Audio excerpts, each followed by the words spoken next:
Cette initiative que nous avons prise est une initiative qui est totalement partagée par l'ensemble des conseils régionaux et particulièrement par leur président. Donc nous sommes satisfaits. Naturellement, nous avons pu échanger sur l'idée, sur l'initiative, sur l'organisation de cette plateforme d'échange que nous souhaitons, qui permettra justement la promotion de l'ensemble des opportunités, l'ensemble des productions que nous avons à l'intérieur, et permettent ainsi que des industries s'installent, permettent ainsi que le développement puisse être une réalité et que la croissance soit une croissance inclusive qui prenne en compte véritablement l'ensemble des régions de la Côte d'Ivoire, y compris les régions qui sont en face directe avec le port de San Pedro. La communauté portuaire est là pour faire rayonner la place portuaire et l'arrière-pays. Et donc c'est un forum qui s'adresse à nous, c'est à nous de relever le défi. Notre préoccupation, c'est de faire en sorte que des bassins potentiels de croissance qui sont dans nos régions soient mis en évidence et soient valorisés.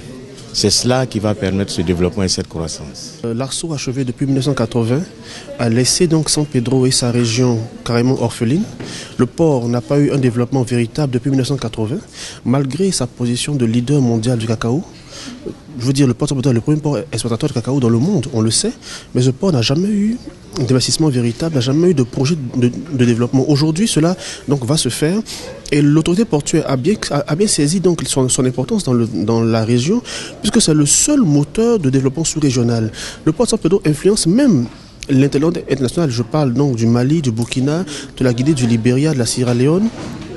Et donc ce port-là, de par donc son statut, peut apporter un développement. Le port, donc, de par son activité, peut justement, à travers donc, le forum Saint-Port, reprendre ou permettre qu'on puisse reprendre les travaux abandonnés par l'Arceau. La Saint-Port, forum biennal, forum économique biennal, devrait en fait être le carrefour, donc un espace de rencontre entre tous les opérateurs économiques désireux en fait, de faire de bonnes affaires dans des régions riches de par donc le potentiel minier, le potentiel pétrolier et effectivement le potentiel agricole. Vous avez des zones qui sont minéralières, qui sont entièrement aurifères, qui sont pétrolières, qui ont besoin donc d'être exploitées.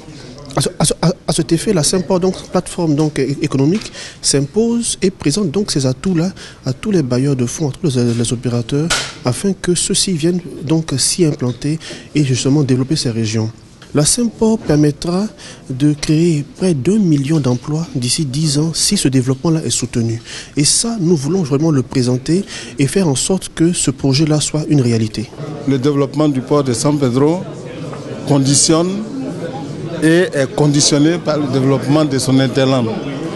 Les infrastructures pour convoyer les produits, nos produits, pour pouvoir les exporter ou importer à partir de San Pedro, ce sont des données tellement fondamentales que nous avons tout fait pour que les présidents des régions viennent et je pense qu'on va s'investir de façon active.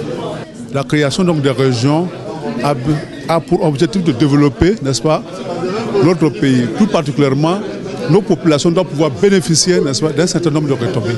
C'est pourquoi nous serons très heureux de participer, n'est-ce pas, à Saint-Port. Cette initiative est la bienvenue. C'est extrêmement important pour nous. Nous allons, quand je dis nous, c'est les régions, nous allons nous approprier cette initiative.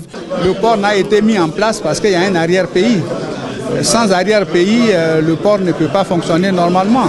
L'arrière-pays aussi a besoin du port. Donc je pense que c'est la politique de l'aveugle et du paralytique. On se complète et on doit travailler ensemble. Vous parlez de cette vision du président Félix Houphouët-Boigny, cette vision futuriste qui depuis 1968 avait pensé à créer une ville de San Pedro. Absolument, il en a tellement eu de visions futuristes et effectivement il savait que pour toute cette région et l'arrière-pays, il fallait que San Pedro puisse exister. Si San Pedro n'avait pas existé, il aurait fallu le créer.